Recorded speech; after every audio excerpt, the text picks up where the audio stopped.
Why do we have teachers? Why do we have academics who've challenged Darwinism, criticized Darwinism, even though they're teaching Darwinism, but they're trying to show the problems with it? Why is it that they ended up in court? Why is it that this is a scientific theory which is protected by law? Explain that to me a little bit. In America, there was a court case going back some 20 years. This was a court case involving a situation where there was a person who was critical of Darwin's theory and he wanted to teach an alternative. What ended up happening is not only is it the case that if you're going to be criticizing Darwin in academia, you're going to have issues. If you're going to be a high school teacher or college professor who's going to be doing the same, you can lose your job. Okay. In this particular case, you have a person who wants to challenge Darwinism and he wants to teach intelligent design. Okay. So academics should have their discussion. Why did it end up in court? Why did a judge with no background in the philosophy of science rule that intelligent design is pseudoscience? Okay. So I just want you to consider something, yeah? Have you heard intelligent design is pseudoscience? 100%. Okay. I mean, this is a narrative that's out there. Intelligent design guys are just like off the rockers, basically. Sure. Have you heard there's bad design? Yes. Okay. These two are incompatible. We are being told intelligent design is a failed theory because there's bad design. We are being told intelligent design is pseudoscience. If something is pseudoscience, it cannot rise to the level of being falsified. Yep. Because it's pseudoscience. Very interesting. But if something's been falsified, we've been told intelligent design as a theory has been debunked and falsified, then it was clearly not pseudoscience in the first place. These two things are contradictory, which is why even some hardcore opponents of intelligent design theory, they disagreed with the judge sitting there with no background in the philosophy of science saying it's pseudoscience. Who is this guy, bruv, to say that intelligent design is pseudoscience? In the Dawah, he's known as the Darwin guy, the expert on evolution. So we have Subboor Ahmad on this week's show. We go deep into the topic of evolution. We break down his entire corpus of research and summarize it and simplify it for you guys today. We look at some of the inner discussions and debates and disagreements that are going on amongst the experts on the topic and his engagement with some of the top evolutionary biologists in the world today. It's going to be a fascinating episode, guys. So without further ado, let's get on with the episode. So, Subboor, let me start off by asking you point blank, what's your problem? What do you mean? What's your problem with Darwin? What do you mean? What's your problem with Darwin? My problem with Darwin? Well, shall I give you the short answer or the long answer? No, I'm asking you, bro, because you spent a good portion of the Have we past. started recording? Yes, we have. Yeah, you spent a good portion of the past decade, if not more, with this man, studying this man, looking into this man. Some would even say that you are starting to look like this man now. No, I didn't There's think some of a resemblance that's head. taking place when the hair was long. Yeah. But why is the fascination? What's your problem with him? I think it's because of the impact he's had on the world. If you look at his impact, not only from a scientific perspective, but from a sociological perspective, a cultural perspective, a historical perspective, a moral perspective, the randomness that he believed in is a randomness which has transferred from his, biological domain all the way through to popular culture. So in a way, he's somebody who has challenged and eroded away traditional values all across the world, not just in the West. That's a big claim, bro. It is. And Yuval Noah Harari, recently I was listening to him talking about Darwin, and he said he's a prophet. And I was like, wow, like they really see him as this messianic figure because they see here's a guy who helped bring around a cultural revolution which facilitated secularism, which facilitated liberalism, which facilitated scientism and humanism. It's not something we can ignore. And for me, when I get into something, I like to, just read around and float around and see what's going on. But then you find like a little rabbit hole. You're like, where does this go? Let me just scratch this and see where it goes. And then you go inside and you're like, these are like catacombs and there's like a lot more going on here. Wait a minute. It's an entire underground city. oh wait, this underground city actually goes overground. Oh, there's this, there's that. And then, like you said, it's been years now. You studied him intimately, bro. Yeah. I remember you sharing stories with us about Darwin, about his personal life and when he went to the shop and how much of a sort of recluse he was and how weird he felt around women and his Not shop, relationship. forest. The forest, yeah. About when you, there's loads of stuff. I mean, You could write a biography on Darwin, literally, I think. No, I don't think I can. The reason I can't is because I believe I don't still know enough, and he's a very complex character. Mm. Interesting, Mm. right? I used to believe, okay, this guy, he has these particular views, and he's very set in them, and he believed in this, he believed in that.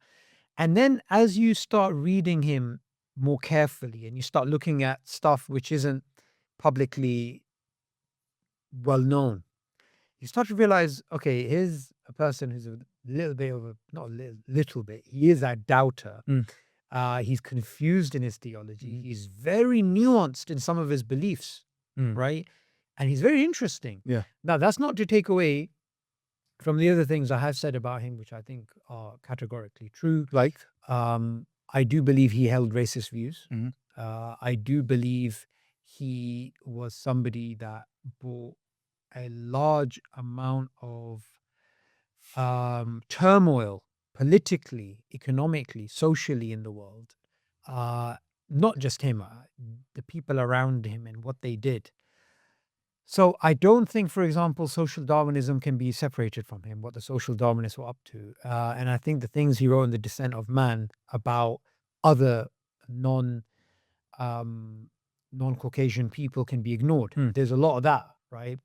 But at the same time, theologically, he's not what the new atheists want us to believe he is. Definitely not. That's one thing I realized. He's not the icon, right? If anything, he is more like Michael Roos from the perspective that he's somebody who would deny traditional religion, but no way, shape, and form would he deny belief totally, and he'd ridicule it in the way that these guys do. Also, if you look at people like his student George Romanes, who, if you like, was an intellectual successor to Darwin, he passed away young. I think in his 40s, so he couldn't quite make his way into popular cultures the way that Darwin did. But again, held very similar views. So, the idea that, well, if you start off with a particular metaphysical background, that's going to impact the way that you look at biology, the way that you look at evolution. So whether you see design and purpose and agency in God is dependent upon what you began off with in the beginning. And how a lot of these things are woolly. They're not so clear. So there's a biryani of theology and philosophy and metaphysics and contemporary science. You could see all of it is not as neat and tidy as the Dawkins of the world will tell us. Yeah. So look, okay, let's. what I want to do is I want you to take people on a journey. You've done lots of amazing, detailed work. Published 2 books on the subject. Are working on future books, courses on this topic, all of this type of stuff, bro. But I want you to summarize all of that in the next 2 hours for us, right? And I want to go on a journey where the most, person who has no idea about this topic, yet has come to the belief that evolution is true in the absolute sense, based on society, education, schooling, whatever the case is, for them to have a nuanced perspective on what's going on. So the very first thing I want you to do is go a little further back than Darwin. What set the stage for us? What was the milieu of the time? What was going on? What were the beliefs before Darwin in regards to the origins of man and human beings? What was going on at the time prior to Darwin coming on the scene? Yeah. So I think this is a good way. What day is it? Give us what. Okay, so let's start off in 1809. Okay. 1809, I believe, is the year Darwin was born. And in 1859, he published his theory. So in 1809, you had theories of evolution. And the popular idea was Lamarckism, right, which is a different theory. But let's go back a few centuries, right? Let's go back a few centuries. When you had the early Greek thinkers, you had the Babylonian thinkers, you had the thinkers of the Indus Valley civilization, our neck of the woods, right? Whether we like it or not as Pakistanis or people from a Pakistani origin, it is the Indus Valley civilization, the entire region, right? India, Pakistan, Bangladesh. So, the thinkers there in particular, they were looking at the natural world and they were trying to come up with explanations for all of this. Now, anybody that's trying to explain life, they'll notice certain things. And this is where we go back to the origin of evolution and why evolution is different to Darwinism, because evolution goes back a very long time. So what were these guys doing? They were looking at the world and they were saying, well, what's going on here? You have a lot of species and, some of them look like they're related to others. Some of them are adapted to their environment. And so you had all these thinkers coming up with ideas. You also had people then thinking about the origin of life. So I believe you had the likes of Anaximander, an ancient Greek thinker, who's talking about how everything just began off naturally. The Indian thinkers as well were talking about natural origins, and some of the Greeks were not actually thinking about natural. They did believe in God. So you had all these people talking about the origin of life and the development of life, and these ideas that life changes and develops and life is different today to what it was in the past. These are ancient ideas. Yeah. So this is the basic idea of evolution. So if someone said to me, what is evolution? How would you define evolution? Because you say evolution is true, it's observable, we don't have a problem with it, and it's been known before Darwin. What is that? And it simply means biological change over time. That's what it means. Okay. So trilobite, right? Right. Going back millions of years, it no longer exists. And that trilobite is something that was well adapted to its environment. And it probably had a very comfortable, we obviously reconstruct these types of things, but it probably had a very comfortable time because of a lack of predators or whatever in its environment. And, it was flourishing. So that's just evolution. And it's been... isn't that adaptation or is that different? Okay, so that's a component of evolution. Right. It's a component of evolution that there's adaptation. Okay. Now, this is where the different theories come in. So, What's your current, when you say you believe in evolution? but let's first speak about adaptation. Okay. Yeah. So, if we look at it from the perspective of a fish can survive in water, but it's not adapted to survive that long on land. Yeah. Now, I say that long because there's some fish that can go in and out, right? So there's an adaptation where, from the Darwinist perspective, they would say, well, over a long period of time, it developed this through random mutations which were selected. Okay, so it's adapted. And then others would say, no, it's not simply the case that organisms adapt through this mindless process. We adapt according to our own physiology, our own ability to change our genetics. And in some cases, in fact, the most clearest case being us right now, we adapt the environment to our needs psychologically, right? So me and you, we came in this room and I said, I'm cold, I'm wearing this jacket now. Yeah. Well, okay, why am I wearing this jacket? It's actually a case of me adapting to the environment, but not an adaptation Where you're growing genetic. more hair. Yeah. Where you're not ending up growing more hair. So You don't do this. Yeah, exactly. So adaptation is a aspect of how evolution is explained, right?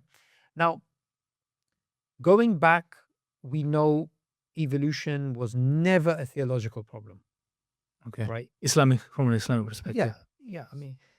There wasn't this idea that, life develops, so therefore there's no God. This didn't occur. Mhm. I want you to think of a few things, okay? Now, the Quran gives us thought experiments. The Quran makes us ponder. It asks rhetorical questions. The Quran is there to think, not to tell you what to think, what to think all the time, to also teach you how to think. Mhm. So that's one of the powerful aspects. So if we start applying some critical thinking to some of the verses of the Quran, this is in line with the Quranic tradition, right?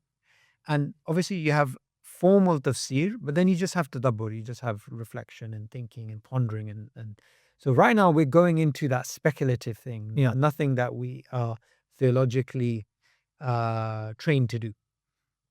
So let's do some thinking here. Allah mentions that some groups of humans were turned into apes. Yeah. Okay. Now, all the details about this and what happened, people will say, okay, it says this, it says that. A lot of the times, there's nothing in Islam in of itself that goes into details of these things. These are borrowed from the Israeli traditions. Or the details, you mean? Yeah, the details, yeah. Oh. So it's all speculative. In the tafsir literature, what you're saying is some of the scholars look Sometimes they borrow at it, Israeli art and the then there's people who give talks on it and they borrow it. Yeah. So we're not doing any of that. We're just simply reading the text and then thinking, okay, let's just play around with this. Let's see what happens. Okay. So Allah created humans, and then those humans he turned into apes. Mhm. Okay.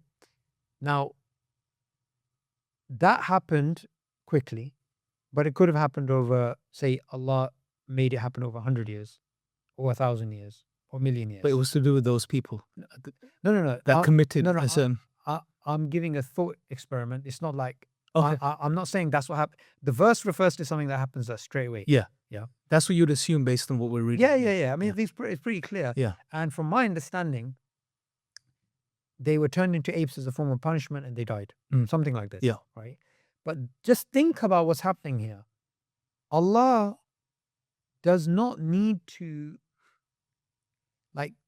there's a deification of the laws of nature. Mhm. Yeah. We have the laws of nature. We have these very immutable, solid laws. Yeah. And Islam is like, no. Yeah. All of reality is constantly controlled by Allah. Mhm. Right? So, for Allah to turn a seed into an oak tree, or for Allah to turn that into a butterfly, it's the same thing. Yeah. I mean, That's why we don't have a problem with miracles. Everything's being controlled by Allah, right? So nobody read that verse and said, oh, some humans became apes. Mhm. Oh, therefore, there's some sort of theological challenge here, or started doubting God or whatever, right? So hypothetically, this idea, and this is why there's very popular narratives and things, because life developed and this thing turned into that, or a complex thing came from a simpler thing, or this thing happened, or that thing transformed. It's almost like it's supposed to be self-evident for us that it's automatically there's no God, or it challenges God. And it's like, No, doesn't work like I that. don't really see it. Yeah. I don't really see it. Now, we obviously believe Adam alayhi salam did not have any ancestors, right? We do not believe, we believe he was created ex nihilo. He has no father, he has no mother, none of that. But what I like to do with the Darwinists is I like to say to them, okay, let's just ignore Islam, Christianity, Taoism, Hinduism, Shintoism, whatever. Ignore religion. Okay, let's talk. What exactly is it about things transforming into other things that tells you there's no God? I'm just playing with their logic. Yeah. Because one of the things that we do, and it's one of the things that we learn when we're studying critical thinking, is take someone's argument, just change the variables and see if they agree with you. So it's like, okay, Allah can turn a human into an ape and an ape into a human, and Allah can take a butterfly and turn it into an ape. Like, technically, Allah can do anything. Yes. Literally anything. So what exactly is your point about, okay, this thing transformed into that thing and therefore there's no God and all this type of stuff? And it's like, okay, that doesn't make any sense. That doesn't make any sense. Now, obviously, we theologically are committed to there being no precursors to Adam alayhi salam. But that's like one of the points I try and make. Like, okay, I don't understand what you're. It doesn't logically follow that there is therefore no God. No God. And the Greeks, they were pushing. Some of them were pushing this idea of life getting more complex over time, life starting off simply. Same with the Indus Valley civilization people. Same with the pre-Darwinian thinkers, Erasmus Darwin, Darwin's grandfather, and John Baptiste Lamarck, who I already mentioned. And there's a whole bunch of others. There's actually a talk. I put it on my channel. I re-uploaded another academic's talk on this, and he goes over the history of all of these thinkers during the Enlightenment who are speaking about evolution and that type of stuff. And funny enough, he argues like evolution is a basically an ancient concept, a pagan concept. So from what you're saying, what comes across, bro, is that this question has been entertained for a millennia, for a very long time. Yeah. And from what you're saying, it seems like that this question about the origins of life, one, and how life developed, two, are quite significant from the perspective of a civilization. It is, but the upshot of me explaining this was to say, prior to 1859, nobody thought, oh, all of this things may be transforming, things are different now to how they were in the past, therefore no God. Therefore no God, yeah. That's a very modern type of... Unless you start off with the idea there's no God, which some of the Hindus did. Yeah. They were naturalists, right? Where does that come in? And the other thing, this is linked to, and Imran, this is really important. The Origin of Species, 1859, came out, and then we're being told, yeah, it's been dealt with. Yeah, we know what we're doing. The Origin of Species is a misleading title. The Origin of Species does not explain the origin of species. Yeah. It explains the development of species from other species. It's a explanation for how life develops. So when you have a branching of different organisms, and one is described by biologists as a new species, it has originated within a tree. So from that perspective, it's the origin of species. Is it truly the origin of species that, as in the origin of life, that's explained in Darwin? He doesn't even shy away from the fact that he doesn't have an answer to that. Yeah. So it's the development of life that he's trying to give you an explanation for. And that development is something that he sees as purely natural, without the need of God, without the need of anything. And the reason why he became popular and it's had a huge cultural impact is because people for a very long time had a natural intuition. Things are functional. We can see coherency. We can see unity. We can see things have essences. We can see design. We can see teleology. We can see this stuff. Therefore, there has to be some organizer, some creator, some basic design type of inference. And William Paley obviously popularized it, but before this, obviously people had this. So Darwin came along and he basically gave a natural explanation. But the first thing to point out is, he gave a natural explanation, even at face value, assuming life already existed. Yes. So that's another big question. No, that's a huge topic. Yeah. I want to get to that, but before we go there, but let me just mention one more thing. You're going to. Dawkins explicitly says that, he says this in The Blind Watchmaker, that before 1859, it would have been like normal for someone to believe in God. And even for him, it was Darwin and understanding Darwin that actually dissuaded him from the power of the design argument. And we'll get into that. So we'll get to the point where how do you go from Darwin and his ideas to Dawkins and his ideas? There seems to be a contrast between the two, yet one claims to follow the other. But before that, you mentioned two things. So can I just say one thing? Yeah. There is a natural link between Darwin and Dawkins. Mm. So I'm not denying it. Yeah. What I'm saying is that natural link is not solid, and it's not an entailment, as if Darwin is correct, then Dawkins is the only view. No, the Dawkins type of atheism is one way of interpreting Darwin's ideas, because Darwin was clear. It's absurd to think you cannot be an evolutionist and a theist. However, he did understand that his theory is challenging design. And he himself and a few people around him doubted design, did not believe in design, to be more clear, because of the theory. So I'm not saying there is no link between the two. Yeah. What I'm saying is, like Darwin, like Romanes, and like others, there is a metaphysical belief, a non-scientific, non-empirical, non-verifiable belief system that you begin off with before you look at the science, and that will either take you towards theistic evolution, intelligent design, or... That's your bias. That's what you begin with. You're not free from that anyway. Nobody's free from that. Right? Or pure theism. No, theism. Believing in some form of... Intelligent design? Intelligent design, theistic evolution, or naturalistic evolution. Okay. Right? Those are all... But you have to start off with that view beforehand. Right? One thing I really like, and I didn't know this statement until I was hosting a discussion between Roos and Dembski.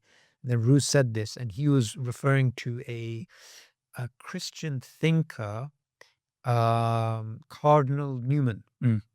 And he said, I don't believe in God because of design. I believe in God, therefore I believe in design. Now, I don't agree with this statement. I don't. But actually, that statement is something which Roos agreed with and Darwin agreed with. Even though it was said, I think Darwin probably never heard of that, but the sentiment. And what the sentiment is this. What Newman is saying is, if you believe in God, you will see design in the world. But you cannot simply use design to say that there is a God, independent of your metaphysics. Now, that's basically the sort of thing that Romanes and Darwin said, and that's explicitly something that Roos also agreed with, although Roos didn't believe in God. Now, I don't agree with that. But what it goes to show you is they had these nuanced perspectives. So we've been lied to. You know, with the God delusion and River Out of Eden and all this you have to remember, Richard Dawkins is probably one of the most important cultural icons that we have today, right? And the impact that he's had on Western thought and the impact of his predecessors who used similar arguments. And all of that is based upon a foundational falsehood.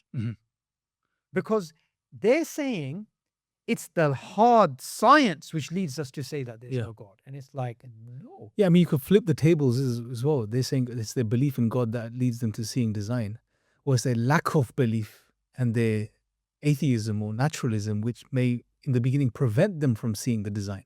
Right? So you could spin it both, you could see it both ways. You could, and look, you know, you used to do these Quranic revolution reflections a few years ago, right? Take a few verses and then think about it. And obviously, we're doing reflections. We're not doing tafsir. But you know, Allah in the Quran makes it clear, whoever wants to believe, let them believe. Whoever wants to disbelieve, let them disbelieve. Right? Meaning, Allah has created a world in which if somebody wants to be a disbeliever, they can choose that path. They can look at something and then go against their fitrah, go against their natural disposition, go against their reason, and interpret it in a way. Because it's a test at the end of the day. It's a test at the end of the day. It's not going to be... But a believer who, and you know, kufr is an acquired belief. You have to actively form that belief and go against your instincts. With belief, it's just natural, right? It's just natural. So that's why I would disagree with Newman's statement. Right? And also the sentiment of Romanes actually believed in God, Darwin's student. Darwin did not in the classical sense of God, right? However, the sentiments of both of them completely contradict the Dawkins type of view. Yeah. Yeah. And if you imagine how many people have been misled, we're literally talking about tens of millions, if not hundreds of millions, people who've been misled for decades. Yeah.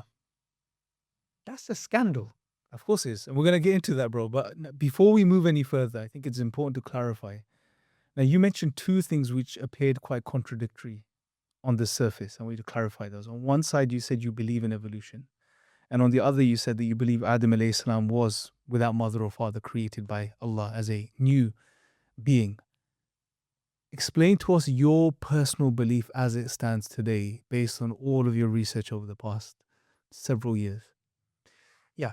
So I believe when it comes to science and our theological beliefs, there's certain things in our theology which, regardless of what we can observe, we can see, those things are very important to keep in mind when looking at the world. So, for example, a neuroscientist,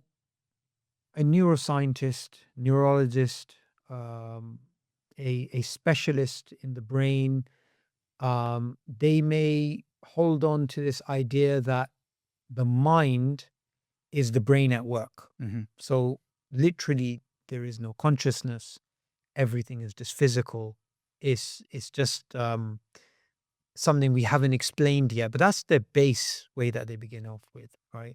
So there is no soul, there is no consciousness, there is no immaterial things like that. Now, regardless of the fact that they will look at their data and they will say, okay, we have to make it work. We have to make these images of someone thinking, we have to correlate them to the thoughts that they're having and all of that, right? Theologically, we believe in the soul. Mm-hmm. We believe in the immaterial. So obviously I'm just giving you a scenario, and this is not the case. Imagine every single neuroscientist in the world, every single philosopher of mind in the world, every single person for the last couple of thousand years till today agreed, every academic agreed, the soul does not exist, which obviously is very different to how the sort of discussions that are happening now. We would say, no, you can have your hard science, you can have your empiricism. You can't ever prove there's no soul. You're working under that assumption, but our theology says there is a soul. So that is something we will take into account when we're looking at all of the science. Okay. When it comes to biological evolution, is it possible that there is a species and that species over time, some mammal, it went back, it came from the ocean over billions of years, went back into the ocean, right? Is it possible that, this particular organism is linked to this particular organism? Whatever. Let's look at the entire tree and say, can we have this, this, and this? Can we have whatever? Hypothetically, it's all possible. Islamically, theologically, we can never accept Adam alayhi salam having a father and a mother. Okay. It's not possible. Okay. So you're So therefore, just like the soul is a red line, I'm willing to entertain discussions about this and that. Now, I don't believe the Darwinian mechanism is sufficient to explain these massive transformations that they claim exist. These changes from very simple organisms to complex organisms, from monad to mammals, right? I don't believe that we have a powerful explanation for that. But it's not really about that. For me, it's like, okay, let's have a discussion about it. Yes. Let's look at it. But certain things, I would say, no, this is not something that we would say is up for discussion for us. Now, we can say, we can work within science, we can accept science as a working model, we can accept Darwinism as a working model, but we will never accept Adam alayhi salam having a father Yeah. and a mother. Yeah. So just to emphasize that as well, what you're essentially saying, bro, you're looking at it from two different planes or of understanding, right? You're saying, okay, if we look at it purely from a sort of secular material science perspective, then yeah, we can entertain things and look at what's going on in the data and all that. But if you look at it from the other playing field or the different plane, which is from a theological perspective, an Islamic perspective, then we have it's a very clear understanding that Adam alayhi salam was not a product of a prior species, but Allah created him as a unique being. Now, just to add to that, I think theologically as well, Islamically, we know once you understand who Allah is, that Allah is able to do, He's the all-powerful, the all-knowing. He's able to create things if He wills, as He wills. Yeah. So therefore, this brings into the realm of possibility, hypothetically speaking, that possibly there were other species of, Hominids. bipedal hominids walking the earth, Bigfoot type, ape type creatures that evolved from prior such creatures. But then Allah creates this species which has some similarities, bipedal, etc., walking, 2 arms, 2 legs, but creates and inserts him into the framework of history, right? And there's no problem. Allah can do this, Yeah. right? So what I would add to that is I would say all of that, and I think you were kind of saying it in that sense, in a very speculative manner. Yeah. Which is maybe. Yeah, just So speculating. Say Homo naledi, Homo erectus, Denisovans, whatever. Do we deny the fossils exist? No. Do we deny that these things were there? Yes. We're perfectly happy and we have no issue with the existence. But of these from a things. secular materialist They perspective, will say these are definite ancestors or relations. yeah, to us and they in some have. But the way. point is, they have to, because remember, methodological naturalism, as you speak about a lot, Yeah, right? yeah. There has to be a picture that makes sense according to that worldview and perspective. So let me give you something to think about, and I think this is really important. It took me some time, but Allah gives you ideas to help you understand concepts, right? So this idea of Isa alayhi salam being a miraculous creation, okay? It's such an incredible example in the Quran. Yeah. Now, when you had Isa alayhi salam being brought by Maryam alayhi salam to the people, what was the reaction? They were shocked. They were disappointed. They were angry. They were slandering her. They were making all sorts of accusations. Yeah. Okay. Now, if you imagine today, we get a whole bunch of scientists. We get the best scientists from America, Brazil, India, China, Russia, the whole world. Get all the best scientists, right? We get all these scientists. Why didn't you mention Pakistani scientists? Okay, fine. You mentioned Russia, China, India, everywhere. Big countries. Well, if I am to mention some countries from the subcontinent, it's good to mention Bangladesh. Still not mention Pakistan. Yeah. Anyway, Well, anyway, make your point, bro. Anyway, yeah, fine. Pakistan. Here you go. Pakistan. Let's add in Mexico, Nigeria, everywhere. I was just trying to come up with some big names, right? France has good scientists, right? So you take all these scientists and you gather them around, and then you say to them, "Listen, we have discovered a time machine, and we are going to go back in time, and we're going to go to a village, and we're going to take the DNA samples of the villagers. We're going to come back, and we're going to draw a family tree. We want a very clear genealogy of what's going on here." So all the scientists are excited. You get them all ready, and you put them in the time machine. You go back. They're not being told which part of the world they're in and what year it is. Poof. They end up in a village, and that village is 2,000 years ago, and it's the place of Jesus. It's the place of Isa alayhi salam and his mother. And all of the people there, the village has been frozen. Yeah. It's like a village that's been frozen. So all the people there are frozen. So the scientists turn up, and you got baby Jesus, you got Mary, you got all these characters. And then the scientists go around and they take swabs. They prick they take blood samples, they take all of that. They go back, time machine, come back. Now that they're back, they're like, okay, fantastic. So let's take out the genetics here. Yeah. So let's map it all out. They have taken 1,000 people, or say thousands too much, taken 300 people. And like most villages, people are related to each other. They are. So they go there, they make up this tree. And they say, he's linked to this, he's linked to this, he's linked to this, he's linked to this. Okay.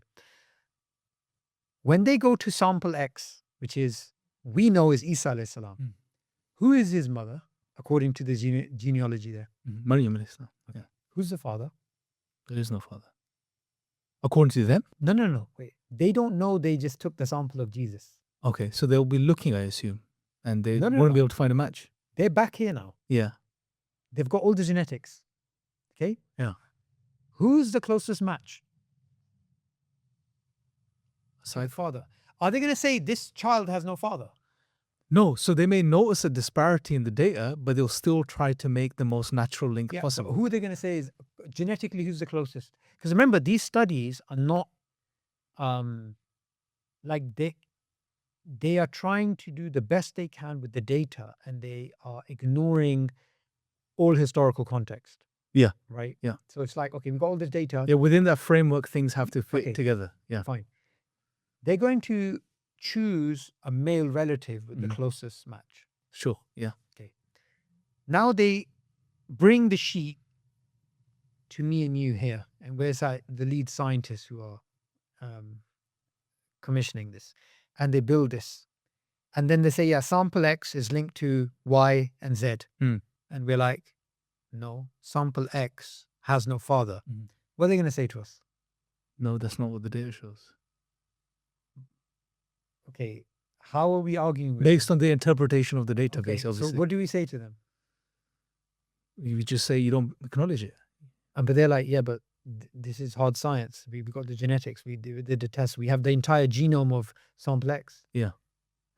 What are they gonna... I mean, there's a stalemate then, isn't it? There's a stalemate. Yeah. Okay, the stalemate is not between science and science. No, it's not. This is a theological stalemate. Okay? Yeah. Because Isa alayhi salam has no father. He is created miraculously. Yes. Okay? Because they believe in naturalism, they're all atheists. Say 20% of them, they do believe in God. 80% of them do not believe in God. When we say to them, listen, that sample of sample X is a man called Jesus. And that man has no father. He has no father. And say they've never heard this before. They've never heard Jesus before. Yeah. Right? How do you know? We'll say, okay, we have this independent belief. We have this miracle. We have this Quran. We believe in the Prophet Muhammad, peace be upon him. We know that he's a true messenger of God because he came with the message of Tawheed, with prophecies, with linguistic miracle, sociological miracle, all this stuff. Okay. This is why the Quran is true. The Quran says he has no father, so therefore he has no father. The 20% of them who believe in God, who are not naturalists, they'll be open to that type of argumentation. The 80% who are naturalists, they'll never be open to that. Juxtapose this with Adam. If there is no God, and you look around at the world, the only thing possible are natural explanations. Of course, yeah.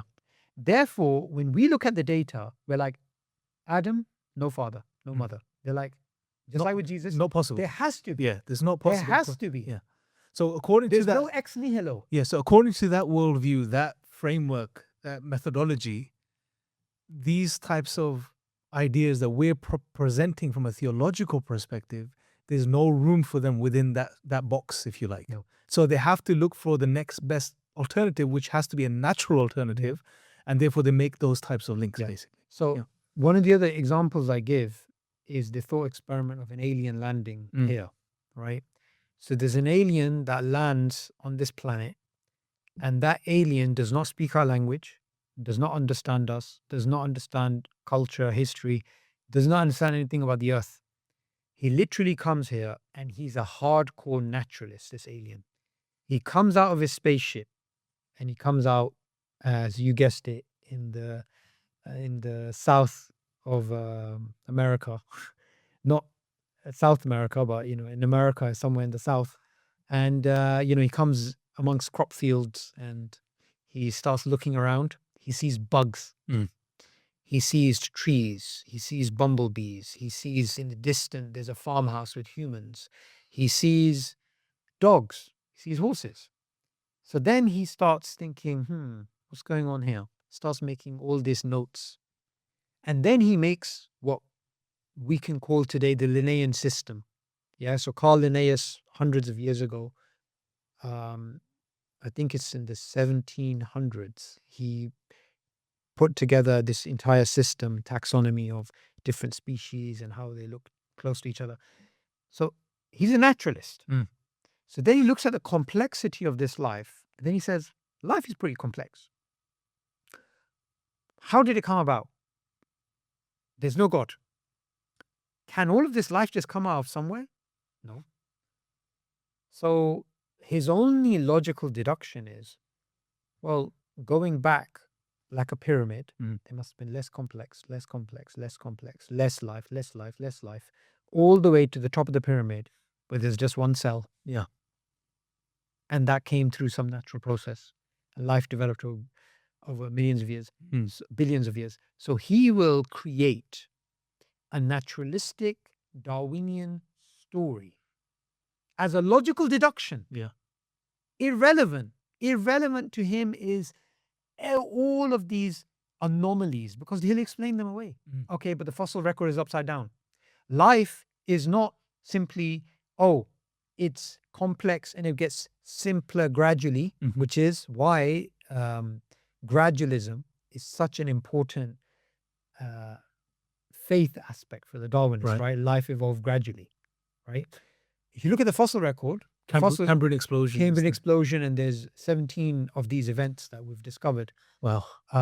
Stephen Meyer and Gunter Beckley, the late paleontologist, they actually wrote about 17 events that they documented, just like the Cambrian. Right? Crazy stuff coming from paleontology. So all of that data is irrelevant. Okay. Because this has to be the explanation. What other explanation can there be? So what happens is with the story of the origin of man, it has to be linked to something else. With the story of Isa alayhi salam, the same thing. So what we have to keep in mind is the real issue at play is naturalism and theism. Because if you're a theist, your epistemic cage is open. You can walk around, you can do different things. If you are a naturalist, the epistemic cage is closed. Yep. Your conceptual toolkit is limited, right? So this is the sort of thing which Romanus and Darwin acknowledged, which is there is a belief prior to seeing the evidence which colors the way that the evidence is interpreted, which is very natural. Yes. Yeah. And it happens all the time. You can't escape that. So what's emerging, bro, is it's not really a black and white type of picture. The history of the theory of evolution, if you like, starting from Darwin, and even before that. Before we get into how the theory itself and this idea evolves over time to become what it is today, talk to us about the origins of life, bro. You said that was another key factor, a missing link conceptually, at least a major one, which is, okay, you can make this great effort from a naturalistic perspective to create this type of pyramid, and you could do away with some of the outlying data that doesn't fit the sort of the structure. But when you get to the top of the pyramid and you get to that first cell, whatever the case is, what is the explanation that they have for the origins of life in the beginning? Yeah. The very first thing. Do they have any, are there different theories? Yeah, I mean, you said the link is missing.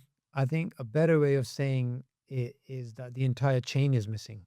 Right. So, if there's a chain of events you're trying to testify to based upon a whole bunch of narrators, if there's one person missing, you're like, okay, where's that missing link? If the whole thing begins with the origin of life. Now, Darwin did not have a detailed scientific stab at this view.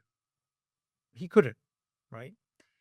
After him, we had a whole powerful campaign to tell the public, yeah, that's done. It's a done deal. Why?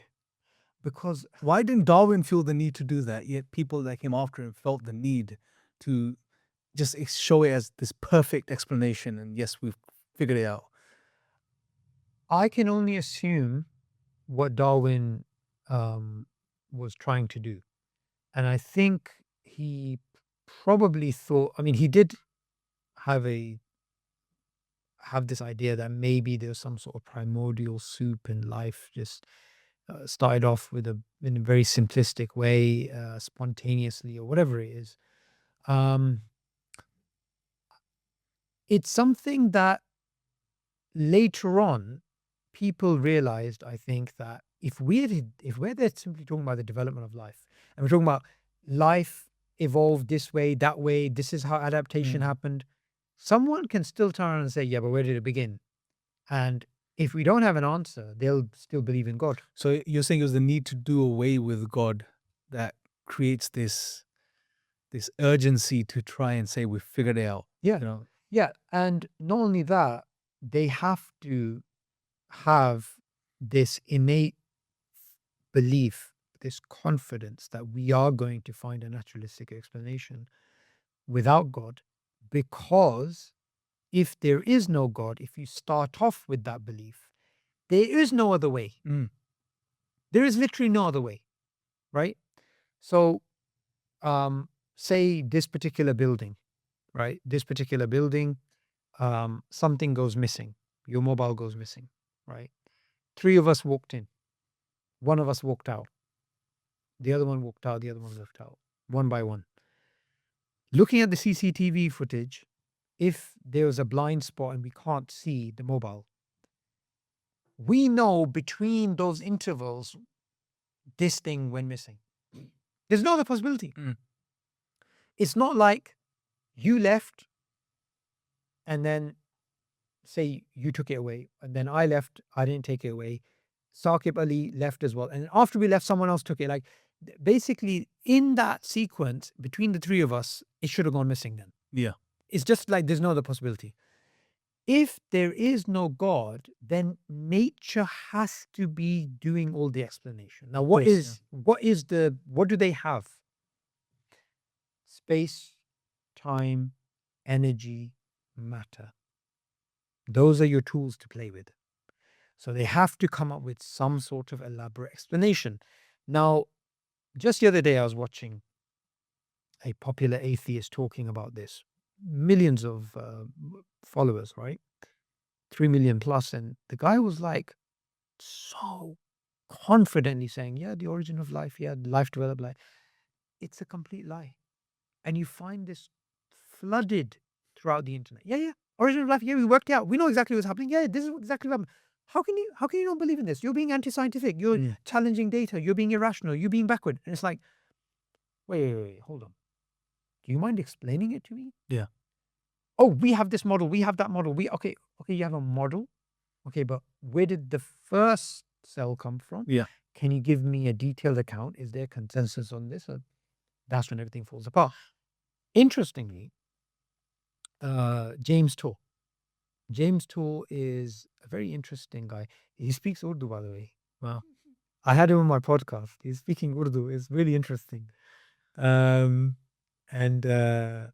what happened is a few years ago, he went to town on this lie that was being spread about the origins of life. Yeah.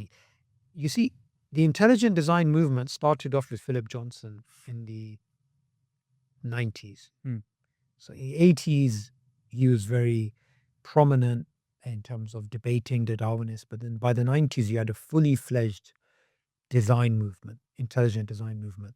So you had the likes of Paul Nelson and William Dembski and Michael Behe and Stephen Meyer and just all these guys. Early 2000s, more people joined. Casey Luskin and others. He joined this movement pretty late. He spent decades in his field publishing papers and being a reputable scientist, right? Chemist. no problems, no public slander, no attacks, respected, comfortable job. And then he decided to kick the hornet's nest. He decided to basically say, no, the public's been misled. These models don't work. You can't even, in some cases, you can't even properly explain. Like if someone was to say, yeah, I believe in this. Okay, so fine, DNA first, RNA first, like explain this model, explain abiogenesis from A to Z. Explain, it's all smoke and mirrors. So he started getting attacked in a big way. And interestingly, that's when it's like, oh yeah, he's not a real scientist. And it's like, bruv, what the hell was he doing for the last couple of decades? Yeah. He was a respected scientist publishing, I think, 200 papers or whatever it is, and not a single like slander against him. But as soon as he started saying the Darwinian cow should be kicked, yeah, that's when they all came out with their knives in a massive way. So there was a famous debate between Dave Farina and James Tor.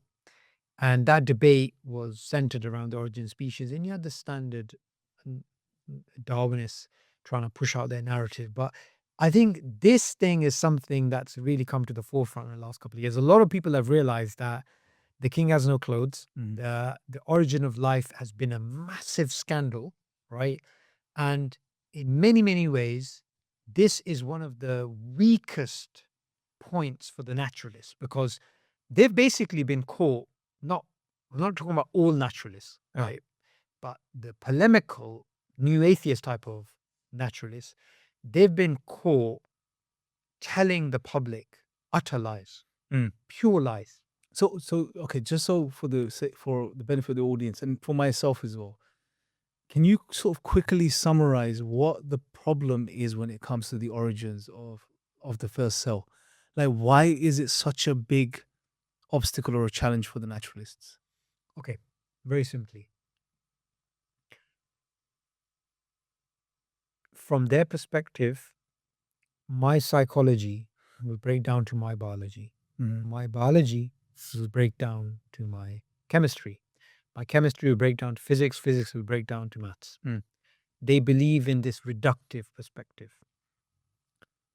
The problem is, how do you go from living, breathing, conscious organisms that we are to inanimate matter?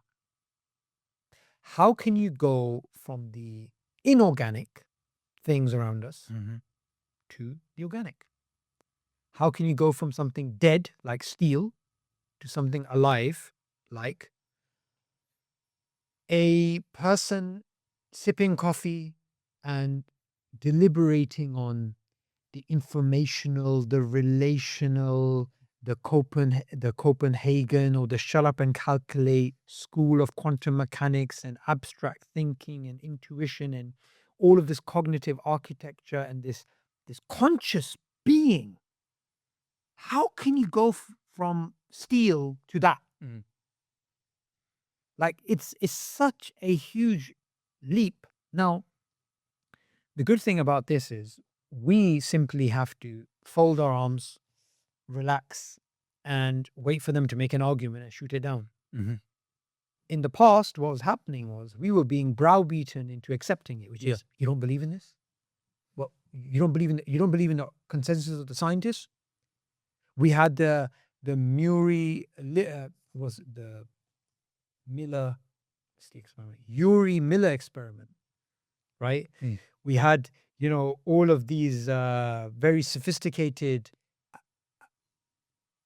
tests that were put together, and we know what we're doing, and this happened and that happened, and we got all these amino acids, and they all just formed, and this happened and that happened, and they just, you're like, what are you talking about? Like, what are you talking about? So they've been caught multiple times lying to the public. Who's they when you say they? Polemical Darwinists. Right. I wouldn't say all Darwinists. I'll say polemical Darwinists and Darwinists who misrepresent Darwinism, right? Because Roos is a Darwinist. Yeah. And there's many Darwinists like Roos in academia who are, they're not polemical. But the polemical ones are Dawkins, P.Z. Myers, Jerry Coyne, Yuval Noah Harari, and there's a whole bunch of others. And these guys, what are they doing? They're just misleading the public, right? I would also say the most prominent polemical Darwinist of the 20th century was Julian Huxley. Right. So Julian Huxley, he was, so Darwin's friend was T.H. Huxley. Mm-hmm.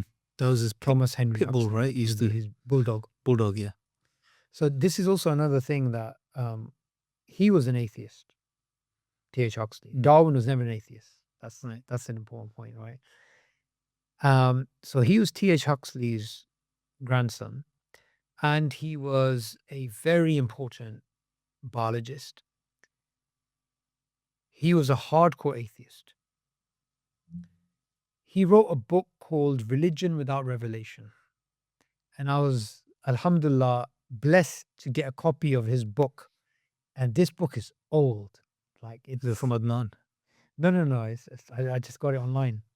And it was so, like, I love historical books. Yeah. And it's so interesting because the book was being written at the time that World War II was taking place or just about to take place. So it's just like late 30s, early 40s. And I think the edition I had was like maybe 41. I don't remember the exact year. But anyway, Religion Without Revelation. So this is early 20th century. And he's actually talking about the Nazis and these things. So Religion Without Revelation, what he basically says is Darwinism is a religion without revelation. The technical term that he used was evolutionary humanism. And he believed that the belief in God will be as outdated as the belief that the earth is, as the people who believe that the earth is flat, right?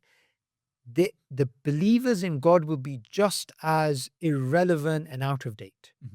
And he believed that this religion of evolutionary humanism was better than traditional religion, Christianity in particular. And this evolutionary humanism is something that he believed should be propagated to the entire world. He was not just an evolutionary biologist, he was also a philosopher. So he used to delve into both fields. Imagine that this guy wasn't just an important evolutionary biologist that is well known within the field. He ended up becoming the founding president of UNESCO. UNESCO is that part of the UN which is directly responsible for an important area of human development. UNESCO stands for the United Nations Educational, Scientific, and Cultural Organization. Right. Okay. I see where this is going.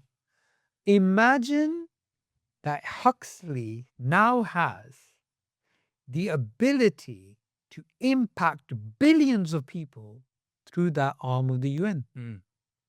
Why is a bloody atheist, Darwinist, a secular humanist in that position? Why? You explain to me what the hell's going on. We're getting into conspiracy territory. This here, is bro. not We love conspiracy. conspiracies in the show, but that's what we wanted. This is a fact. Is this a conspiracy, bro? This is a fact. Imran, tell me something. Yeah? So you're saying this guy No, has control over the education of as in the UN, yeah, it's a world body representing the League of, remember the League of Nations? Yeah.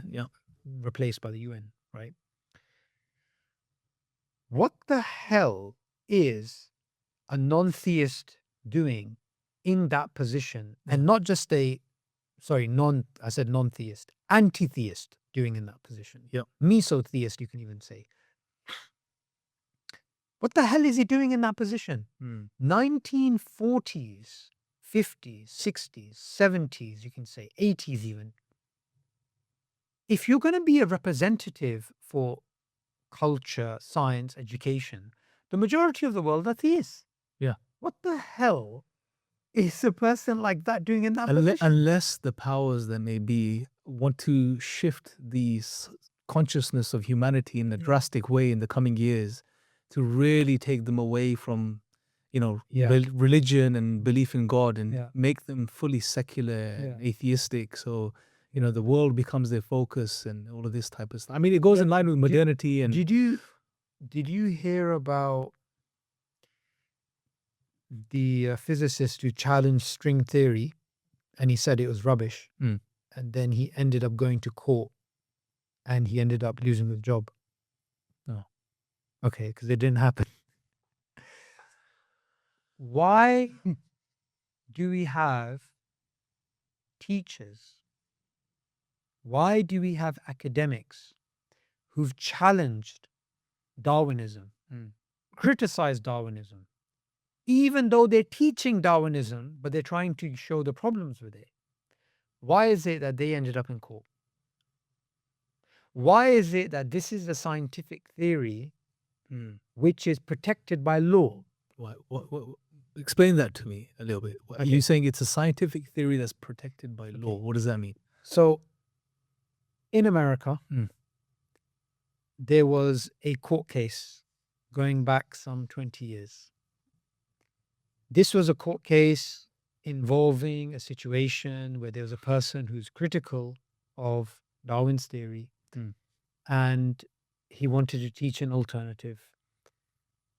What ended up happening is, not only is it the case that if you're going to be criticizing Darwin in academia, you're going to have issues. If you're going to be a high school teacher or college professor who's going to be doing the same, you could lose your job. Okay? In this particular case, you have a person who wants to challenge Darwinism, and he wants to teach intelligent design. Okay, so academics should have their discussion. Why did it end up in court? Why did a judge with no background in the philosophy of science rule that intelligent design is pseudoscience? Okay, so I just want you to consider something, yeah? Have you heard intelligent design is pseudoscience? 100%. Okay. I mean, this is a narrative that's out there. Intelligent design guys are just like off the rockers, basically. Sure. Have you heard there's bad design? Yes. Okay. These two are incompatible. We are being told intelligent design is a failed theory because there's bad design. We are being told intelligent design is pseudoscience. If something is pseudoscience, it cannot rise to the level of being falsified.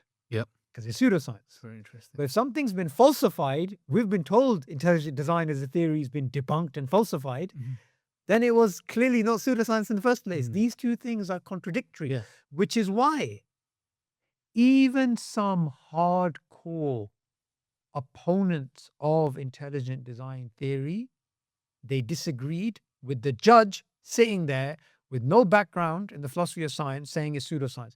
Who is this guy, bruv, to say that intelligent design is pseudoscience? Well, think about Imran. Yeah. And the Darwinists celebrate, we won in court. The court said it's not science. And it's like, this is actually for philosophers to discuss. This is what you should be discussing in academia. This is not to be fought in a court case. Of course it is. So I just don't understand how that whole scenario even took place. It's very strange. So obviously this theory seems to be more than just science. It's become political and social. Well, Huxley's right. It's a religion without revelation. And in fact, in the 80s, Mary Midgley, she wrote a book, Evolution as Religion. And then 2016, interestingly, Michael Roos's book, which was published by Oxford University, Darwinism as Religion. Yeah. And I actually asked him about this in the Q&A when he was live once. And he has a really interesting take that he doesn't say it's not science. He doesn't say it's wrong. Yeah. But he says the science is there from his perspective, but it's also functioned into it's morphed into a religion. It's functioning as a religion. So it's a religion or a secular religious perspective which is there to challenge traditional perspectives. So, when we say Darwinism is a religion, these Darwinists get irate, the polemical ones, but it's like, yeah, but these are atheist academics who are openly saying Huxley is not a theist. Michael Roos is not a theist. Yeah. Why are they saying this? So when they say it, it's not a problem. Why can't we say it? Yeah. Yeah. So there's clearly something going on. And this is where I want to bring you to a natural segue, which is the academic restrictions on criticizing Darwinism. This is, for me, nowadays, we are often told that, look, freedom of speech is the most important value. Yeah. Okay. And what they mean by freedom of speech is not really absolute freedom of speech, right? So everyone all across the world, there are limits to freedom of speech. So, for example, you can't just go in this country, which has freedom of speech, or in America or in Canada or whatever, and go say this particular group should be killed, or this particular group are not even human. Can't do that, right? So obviously we all understand freedom of speech has limits. In academia, likewise, you can't just start doing studies on, I don't know, Flying bunnies. No, or the people of Southall and try and show that they're subhuman or something, right? Like, there's obviously going to be some studies which are going to be prohibited, or some attitudes which are going to be prohibited, course, whatever, okay? But we think there should be a pretty broad bandwidth to allow academic disagreement. Yeah, especially based on what you've discussed and shared with us today, there's a reasonable case to look into the alternative. Yeah. So why do we find prominent scientists saying we can't criticize Darwin? We can't criticize Darwinism.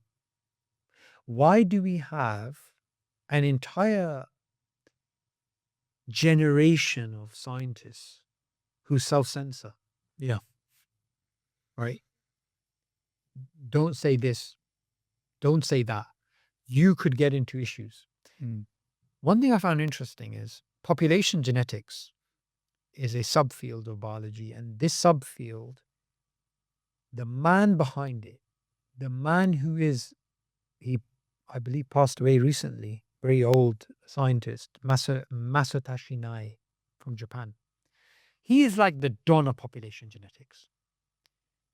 He doesn't believe in Darwinian evolution. Now, let me just be clear. They play this game. What I mean when I say Darwinian evolution, I mean the blind watchmaker thesis.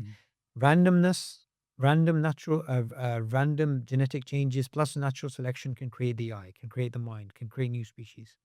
What they mean by Darwinian evolution is, in a particular environment, the fittest survive. Yeah, that's a truism. We can see it in bacteria. We can see it. If all of us run out because there's a fire, I'm the fattest or whatever, and I can't run out, I die. Darwinian evolution. We're not talking about that. They play this fallacy. They fall into the fallacy of equivocation. The fallacy of equivocation. I start, I have a heart attack. Is there a doctor in the house? Saqib says, yeah, I'm a doctor. He comes up to me and I'm like, yeah, help me, doctor. He's like, I've got a PhD in gender studies. Yeah. So I'm asking for a medical doctor. He's got a PhD in gender studies. Yeah. That's fallacy of equivocation. So what Darwinian evolution here means is mind being created alongside the body through randomness plus natural selection. Okay? Genes created mind and body. So Masatoshi Nai says he doesn't believe in that. Darwin is a god in biology. You cannot criticize Darwin. That's literally what he says. And if you criticize Darwin, you are branded as arrogant. And science needs to move away from this dogma. Why does he say these things? Why do we have Lynn Margulis, whose popularization of symbiogenesis changed the history of biology? very important biologist, right? She was the wife of Carl Sagan. Mm-hmm. Okay. She said history will remember Neo-Darwinism as a Anglo-Saxon sect. You think, what? And then you keep finding these people saying, yeah, you know, there's a restriction on how much, there's a culture on how much you can say or you can't say, or there's this type of thing. And then you find very interesting characters, Jerry Fodor, Mm-hmm. and there's an Italian scientist, I've forgotten his name. The book is What Darwin Got Wrong, Palomari or something. Anyway, so both of them, they published this book a few years ago, and they believe Darwin's wrong. In the beginning of the book, and you've seen my shelf in the Sapiens office. Yeah. I've got, that book for me is like one of the most important books there. Not from a scientific perspective, Mm. from a sociological perspective, because it goes to show the groveling and the trauma that these scientists go through. Mm. In the beginning of the book, they have a section called Terms of Engagement. Right. In this Terms of Engagement, yeah, they're trying to basically calm down the lion. Good cat, good cat, you calm down. Yeah. They're basically saying, we're not creationists. We don't believe in God. We're die-in-the-wool card-carrying atheists. So our criticism of Darwin is not coming from a religious perspective.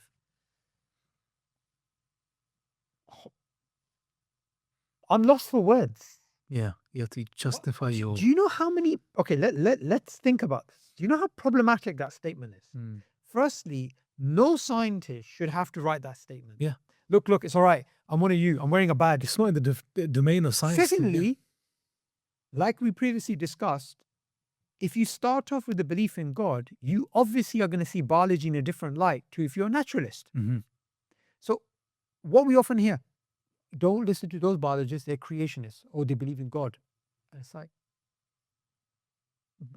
okay, why can't I just turn around and say, yeah, I'm not going to listen to that scientist, they're an atheist. Yeah. I'm not going to listen to that biologist because they're an atheist. They'd say, no, that's ridiculous. Like, you can't let that person's personal beliefs impact what they're saying. Otherwise, you won't have any science. Obviously, their personal beliefs, it can impact their inferences or whatever. So that statement, you're like, what the hell is this? Yeah. What the hell is going on? Why are they talking like this? And imagine that this is something that is prevalent as a culture. Masato Shinai, Lynn Margulis, Jerry Fodor. These are just snapshots. Yeah. Yeah. There's a really popular documentary online called No Intelligence Allowed. I don't know if I showed it. That's an old documentary, isn't it? It's an old one. Yeah. It's an old one. And it's all the people that have been persecuted. Persecuted because of their anti-Darwinian views. And Thomas Nagel's book, Mind and Cosmos. Yes. One of my favorite books. Yeah. Amazing. He basically says, and it's one of his most fascinating statements. He says, look, whatever you believe about God, because he didn't believe in God, a designer. He says the belief that all of this came about naturally, life and its development and all by a natural process. This is a assumption that governs the scientific project. So he doesn't believe it to be the conclusion. And he says in our secular culture, it's basically hard to criticize Darwin, and we have been browbeaten into submission. Like, how can you challenge Darwin? It's like, what? And you find, wait, you're publishing with Oxford University and you're an academic. That's like, you know that book, What It Is to Be Like a Bat, or whatever it's called, right? This guy's like a legend in philosophy. Right? And even he's having to say, look, these are the pressures that exist. And you think, what the hell is going on? What is going on? So how would you summarize what's going on, bro? So based on what you're saying, it seems like there's this whole conspiracy to keep Darwin alive, basically, his ideas alive in a new form which is in line with the sort of atheist types? I would not pin it down to Darwin, Okay. because I think if Darwin's ideas were popularized, I don't even think, I mean, like I said, there's other views that I totally disagree with, and I disagree with his beliefs in his the efficacy of his theory. Yeah. However, his nuanced perspective about, well, your metaphysics basically impacts Yeah, of the way course. that you look at the world. His theory doesn't entail atheism. He was never an atheist. Yeah. And It's open-ended. whichever way someone wants to interpret it is up Of to course, them. yeah. His theory is muddled. He said all these things. Yeah. I cover it in my book, Dawkins Deselected, Mm. the extinction of new atheism. I have a chapter on Darwin and God, right? Mm. Evolution and God, or I forgot the name, but it's on God and this, right? So that's all there. You'll find all of the references and all of the thinking there. This is about hardcore naturalism. Yeah. That's what it's about. That narrative is being pushed by certain individuals who have a lot more influence than the amount of scientific credibility they have. And foremost of them is Richard Dawkins. Would you say this is their golden calf? This is their prized idea, that upholds their worldview in some way, shape, or form? Dawkins says it himself. Let's hear it from the horse's mouth in the Blind Watchmaker. He says, Darwin allowed us to be intellectually fulfilled atheists. Think about that. Let's break that down a little bit. Because, one of the problems, Imran, and you know this because you looked into the topic of nihilism in a very deep way, and you've really understood the thinkers and how people come to their conclusions. When people say things, you also have to look at what they didn't say. You have to look at the negative cues, right? So, in Sherlock Holmes, the dog didn't bark. So that's a negative. Like, forget the murder weapon and forget the fact that this person's murdered. No one heard, the neighbors didn't hear the dog barking. There's a negative cue. What is not being said? Okay. Darwin allowed us to be intellectually fulfilled atheists. Okay. If Darwin wasn't there, you would not be fulfilled. Yeah. We were not fulfilled, Okay. without Darwin's ideas Okay. as atheists. Intellectually Okay. fulfilled. And something he said explicitly in the past, before Darwin, the design argument was very alluring, was very tantalizing. He didn't use those words exactly, but he was very clear that before Darwin, before 1859, it was basically natural. for people to believe. Dawkins dances around the idea of design a lot, as you've mentioned in other places. That's a new thing I'm hearing now. But you also mentioned that, there's the appearance or the illusion of design. So he flirts around with this idea of design quite a You know lot. what? It's like there's like this deep, dark secret that he has, it seems like, that he's not coming out with. I spent a lot of time looking into this. Okay. Right. Tell us what you found. Give us Okay, something you that's know what? mind blowing. I spent a lot of my brain juice on this here. Basically, in a nutshell, J.B.S. Haldane, very famous evolutionist of the 20th century, he said teleology. So teleology, A meaning goal behind it. directedness, purpose. He said teleology in biology is like a mistress. You cannot go out in the public with her, but you cannot live without her. SubhanAllah. You're not supposed to say subhanallah. That's no meaning, but it's some of the point. The point he's making, I'm sure people understand. But the revelation that comes from that, bro, is very powerful. That's amazing. He summarized the whole thing. It's like they know what the truth is. Say astaghfirullah. But Like it's crazy. no, I tell you, if you think what about impresses, if you think about it, Yeah. what is he basically saying? He's saying we have that mistress. Yeah. It's there. yeah, We just can't walk with her in yeah. public. But that's what's amazing about it as well. You think, wait a minute. You're basically admitting to the fact that these narratives have misled the public. Yes. We're being told that's a dead mistress. Yep. And we're just married to naturalism. And it's like, okay. So here's the other thing. So people sometimes get confused. Teleology, function, design, they use these terms independently. Sorry, they use these terms synonymously, and they also think that these terms automatically entail a belief in some sort of God. It's not true. So that's something else we have to clear out. So the first thing let's talk about is functional. Function as a term. Function as a term is used by biologists all the time. You cannot function as a biologist unless you're using functional terms. Now, functionality or purpose or teleology is used all the time. Okay, we have this trait as humans. What is it for? How did it evolve and adapt? Yeah. You can't escape. You can't, yeah. So Dawkins did something very smart. He thought, design is there and it's very evident and powerful. Let me not deny the design. Let me not deny it. Let me give sympathy to the public about the powerful observation of design. But what I'll do is I will acknowledge the power of design, but I will explain it's an illusion. So what he did is that he popularized this notion of the illusion of design. Yeah. And he made it so popular that it almost became like a given. Oh, that's design. Like biologists or someone else using the term, we automatically assume, oh, illusion of design. It's not real design. Okay, but here's the issue. The issue is, if you're going to say it's an illusion of design, is that a scientific statement? No. The illusion of design. You're saying it's not a scientific statement.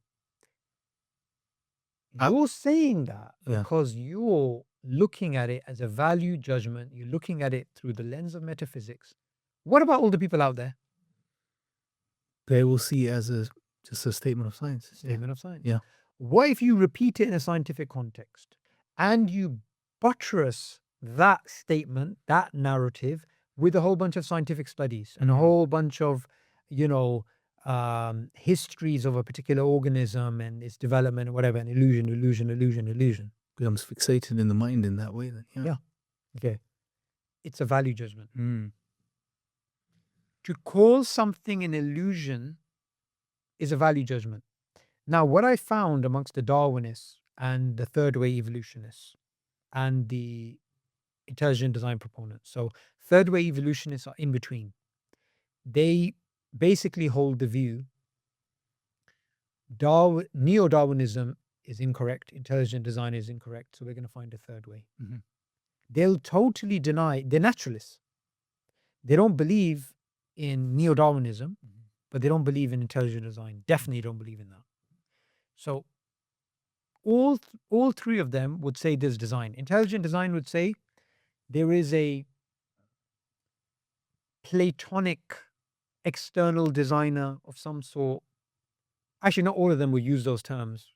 In fact, I don't think they'll use those terms at all. They'll say there is a designer and stop there. And some of them will say Platonic, some of them will say God, some of them will say this, that, whatever. Yeah. Okay.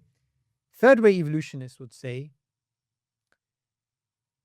the design is like, unlike Plato, it's like a design that Aristotle spoke of. It's like an internal design, right? It's a functionality, it's a homeostasis or whatever. It's just something internal. It's not something external. Self-organization models, they also exist in this camp. Then there is the Darwinists who would say it's an illusion of design. Now, as you know, I spend a lot of time thinking about this. Yeah. And it's so much information here. Have you ever seen that, image of the Three Stooges trying to walk through a door? Have you seen it? All three. Sometimes I find it like, okay, what statement, what way, what particular narrative captures it in the most powerful way? Yeah. And this is the thing. When you're studying and you're working, you're immersed, you start to notice, okay, wait a minute. This is it. Yeah.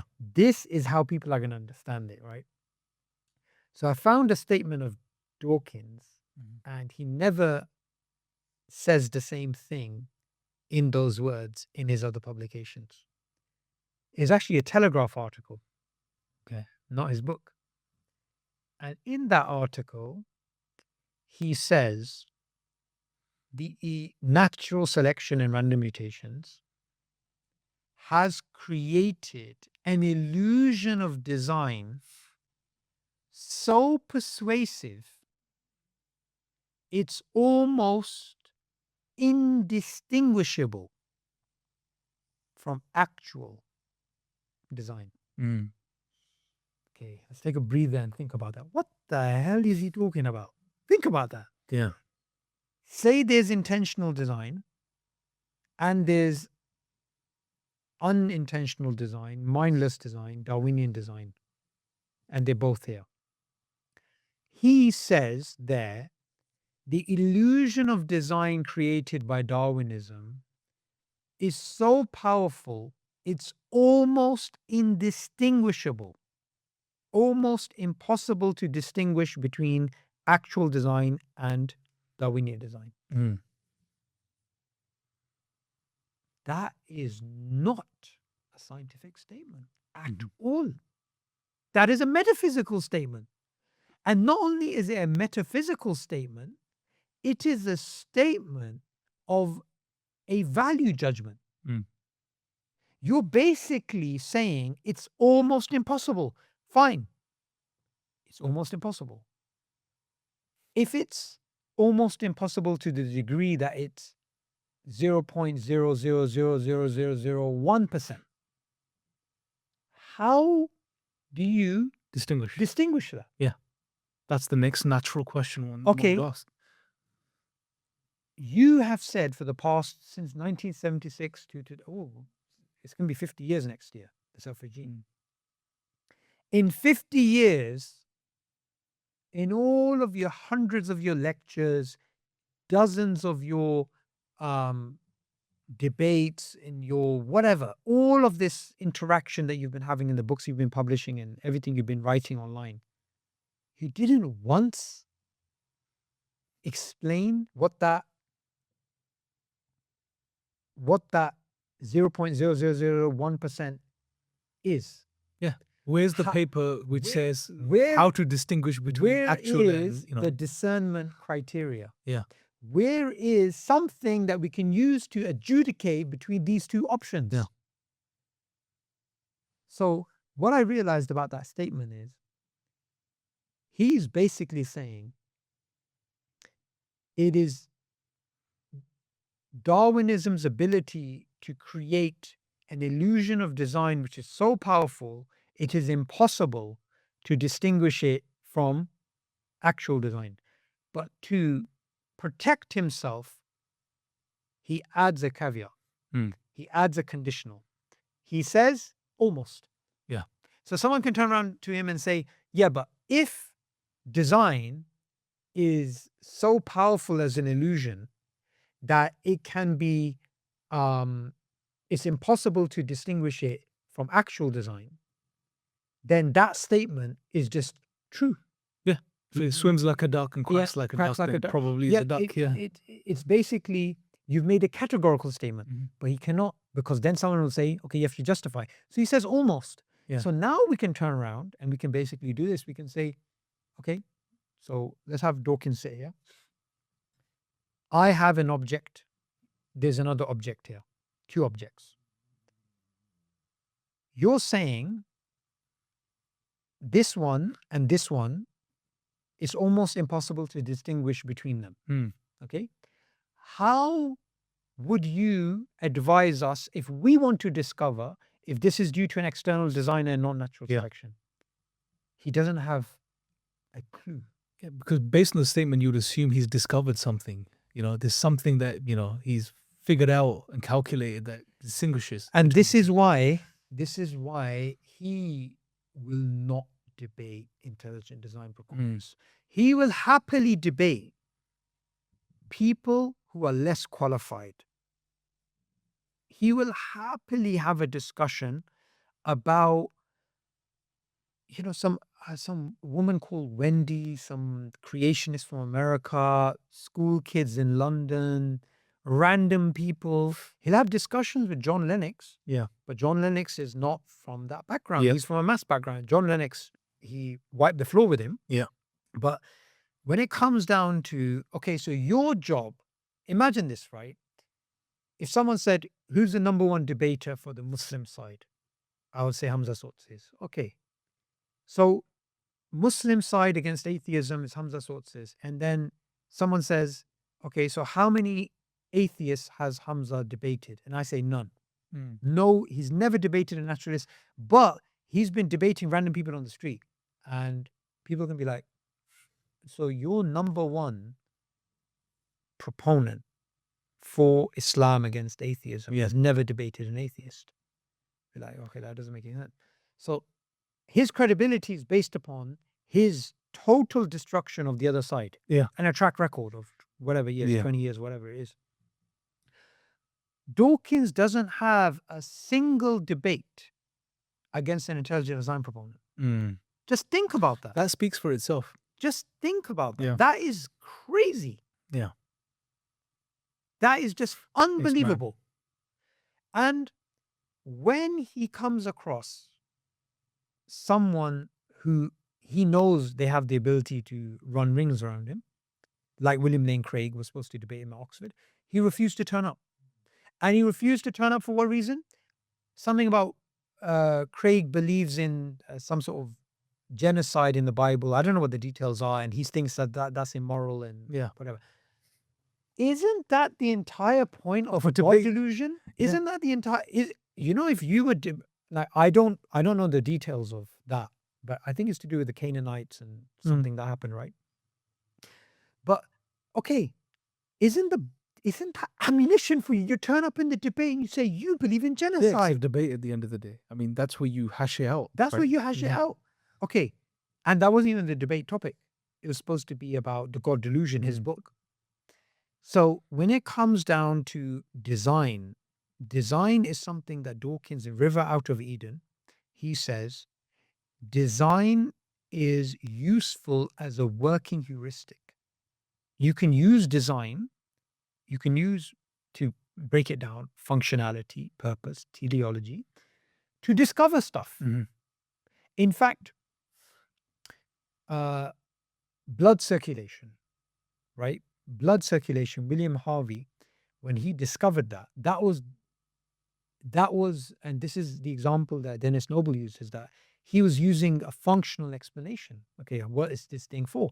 And biologists have done this before Harvey and after him. This has been like, even today, you look at a particular, okay, so we have a particular sequence of DNA and we have this particular insertion and we have this, we have that. Okay, what's it for? Is it an accident? Did it happen for this particular reason? Did it happen due to external environments? Whatever it is. So we use functional language, we use purpose language, we use teleological language, we use design language. All of these things are inescapable. Now, his entire narrative would break down if these things were exposed, which is why I think he does enough to win over the public and he goes into his shell. Yeah, makes sense. I think let's move beyond Dawkins, and I think you've hammered him out quite a lot, and especially his sort of general ideas that he's been pushing. You have interviewed some of the, let's say, leading scientists in this area of evolution over the past couple of years. Some of the biggest names, you've actually, I think, done something which needed to be done, no one had done before, which was bring some of the biggest minds and scientists in this field on one platform, not together, obviously. Sometimes there have been more than one-on-one on your podcasts, but on a platform where they can share and express their ideas. And I think that's been refreshing, because one of the things that's happened is it's that people are seeing alternative views on specific topics within this domain. What is the one thing, after all of these years of interviewing these men, quite elderly men now because they spent their entire lives in studying evolution, etc., and different aspects of it. What has been your biggest take home, like revolutionary moment, or like an aha moment, or something that's come up over and over again, which has just set off a light bulb in your head? Okay, so maybe to explain this, I can go back into the origin of how this thing started, because it was a natural progression. It wasn't planned in that particular way. It was actually the shutdown, the COVID lockdown, being at home, live streaming. So you want to do the dawah, you want to talk to the other side. So I started just doing interviews with the brothers, just on different topics. And then I reached out, I believe, first to Jonathan Wells. Jonathan Wells, he was a very interesting guy. He wrote Icons of Evolution, a landmark book, which really rattled the cages of the Darwinists, right? And in that book, Icons of Evolution, he goes over the origin of life and the fossils and lots of things that the Darwinists have misled the public on. The fake embryos, Haeckel's embryos, all that Lucy. stuff. No, Lucy's not there. Lucy was something you mentioned. Piltdown Man. Yeah. Yeah. Millennium Man, you said there's another one. No, Not in his book, but Piltdown. okay, Piltdown. Yeah. So he goes over all these things, right? And then he wrote a follow-up book in 2017 called Zombie Science, that basically these icons and they've morphed into other stuff. So he goes into junk DNA, he goes into these types of things. So I interviewed him, and alhamdulillah, the interview was like really, really interesting. So after the interview, I hadn't really had that many discussions with others on this. And then after some time, I reached out to Paul Nelson. Paul Nelson is a really interesting guy. He's been involved in the philosophy of biology side of things for a very long time. And he's very amicable, very friendly, came and we did a session. And after that, we actually started a series. And the series was testing universal descent, a universal common ancestry. And it was the most in-depth thing online. There's literally nothing like this online. And from that, just started interviewing others and just started interviewing then people who disagreed with intelligent design. I think the landmark moment was I was in the Slough gym in 2023, I believe, or 2022. Don't remember exactly. And anyway, this thought came in my head, which is I reached out to William Dembski, actually 2023, end of 2023. I reached out to William Dembski. I interviewed him twice by then. And then I thought, they have a landmark book called Darwin, Debating Darwin from DNA to Design, something like this, 2004. Cambridge University Publications. It was edited by William Dembski and Michael Roos. And this book is got a whole bunch of Darwinists. It's got a whole bunch of intelligent design proponents, and they're just like writing chapters addressing various points. So I thought, 2024, it's a 20-year anniversary. What if I reach out to Michael Roos and I say to them, let's do a 20-year anniversary? And they accepted the invitation. So I hosted that debate, and that debate was for me a landmark moment. And this is what you asked about. For me, it was like, I've been talking to all these guys, but now I've got a clash of titans. Yeah. Right? On your channel, yeah, mashallah. I've got like the representative of the Darwinists and the representative of the intelligent design proponents, one of the main faces from both camps. And then after a few months, alhamdulillah, I managed to get another debate, and that was between Massimo Piglucci, who's a Darwinist, and Scott Turner, who's a third-way evolutionist. Bam. Wow.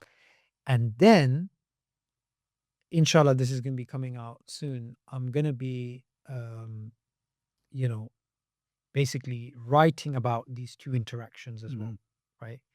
So those two in particular, for me, amongst all the things that I said, I've been interviewing all these people, those stood out to me as the most important because it's when you get the clash of worldviews that you start to realize this surprising overlap. Okay, here's the sharp points of contrast. But actually, that contrast starts off with a presumption. There's some presupposition there.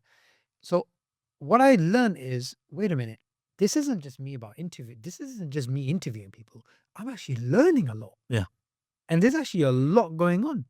So it developed gradually and naturally. And now it's just come to a point where it's like an addiction. It's like, okay, who do I find now? You need to find somebody and just, and it's not just biology. I go into epistemology. I've gone into interviewing some of the people in terms of consciousness. Yeah. But this has really broadened my perspective on sometimes there's things that you think are unrelated, but they're so central to what you're doing. For example, one of the things that I thought was unrelated to me, to my field of Darwinism, was consciousness. Through interviews, I've come to realize it's so central. The origin of consciousness, the explanation of consciousness, the views on consciousness is directly linked to biological evolution in a way that I didn't think of before.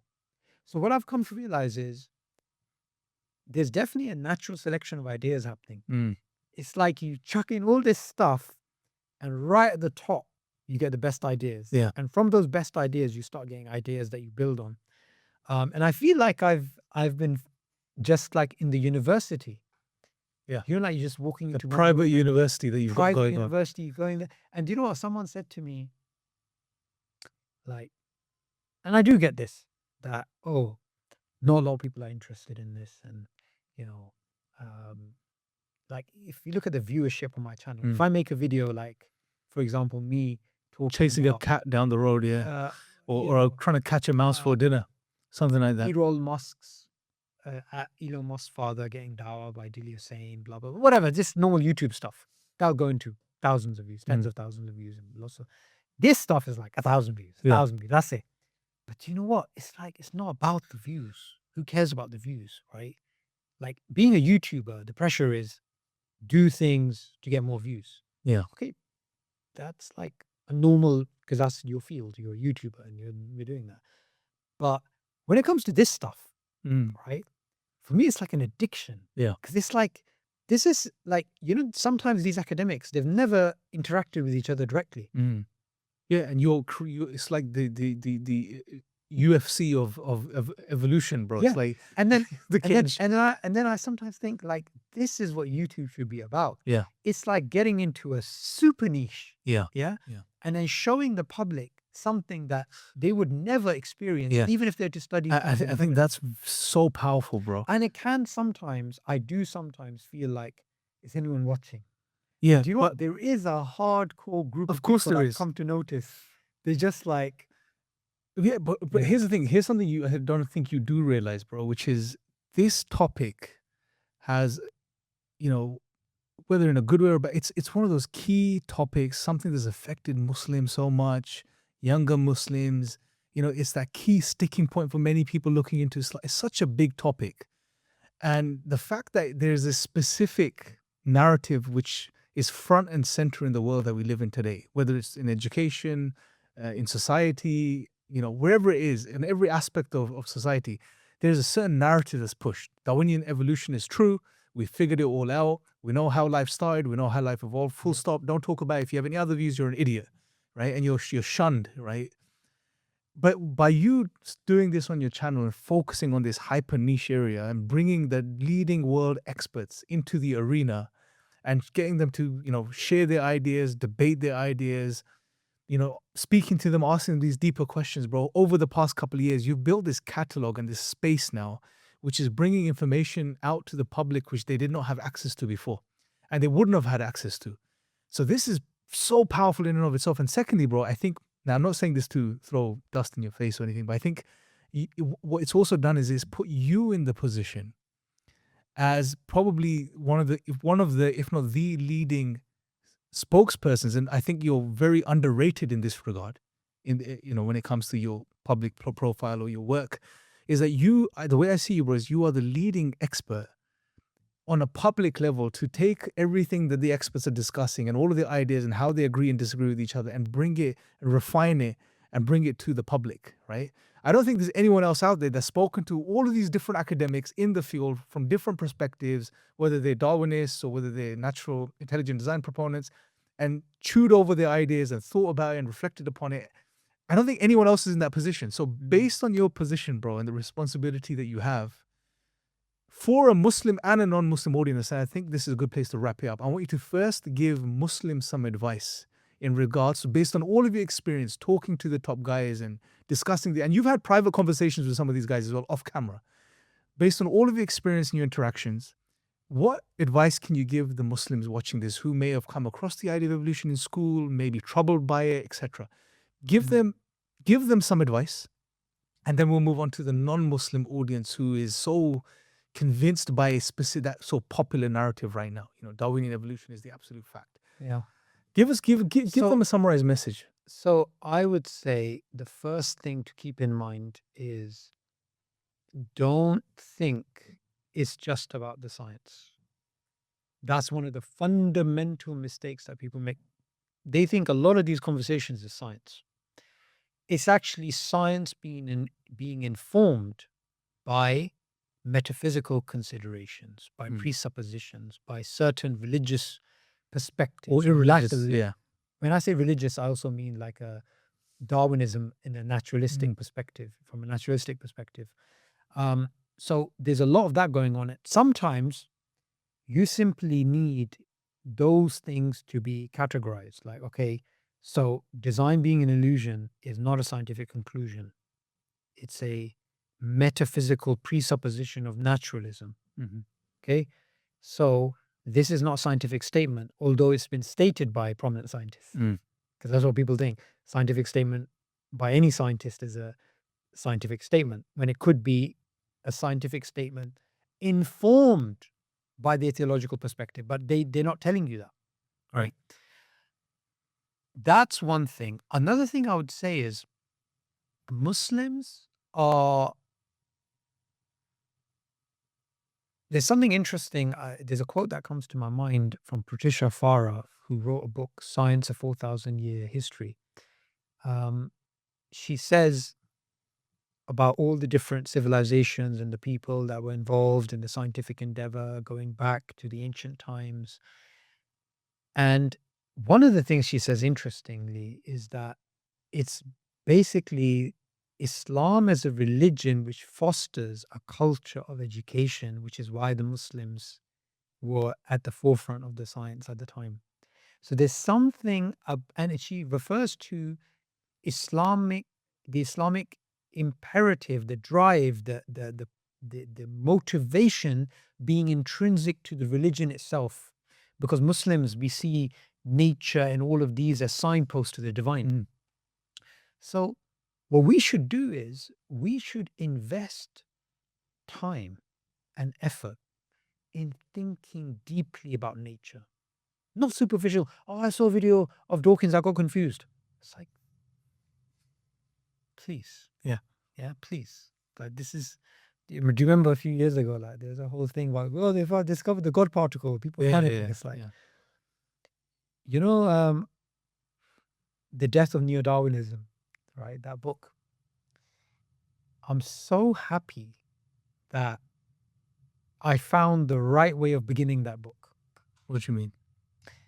See, that book took a lot of time, took a lot of effort, took a lot of energy. And the way that you begin the book is so important.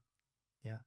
So when you open up that book, on one page, very clearly and beautifully is written a statement of the Prophet ﷺ. Reflect deeply about creation. Do not reflect upon the Creator, because you cannot comprehend Allah except by believing in Him. Now, the words exactly of the hadith Allah forgive me, I hope I had them correct. But it's there, we can put it in the description. So the first part of the hadith says, and it's one of my favorite hadith when it comes to the discussing creation and stuff. The Prophet, peace be upon him, is telling us, reflect deeply about creation. 100 years ago, that would mean somebody looking at the physical things that we can see. But now we can see things at the quantum level. We can see things at the genetic level. We can see the whole organism functioning as a one, right? We can see inside the beehive. We can see inside the termite mound. We can see inside all of these amazing things. So we're being commanded by the Prophet, peace be upon him, reflect deeply about creation. Now, when it comes to Allah, we can understand some things very clearly. Allah is the creator, Allah is one.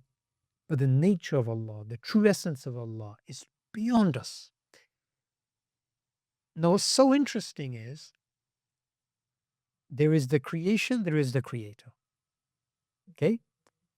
And Allah is someone who automatically, as soon as we're reflecting about creation, we're going to start thinking about Allah. So the Prophet ﷺ is telling us, don't reflect on Allah, reflect on Allah's creation.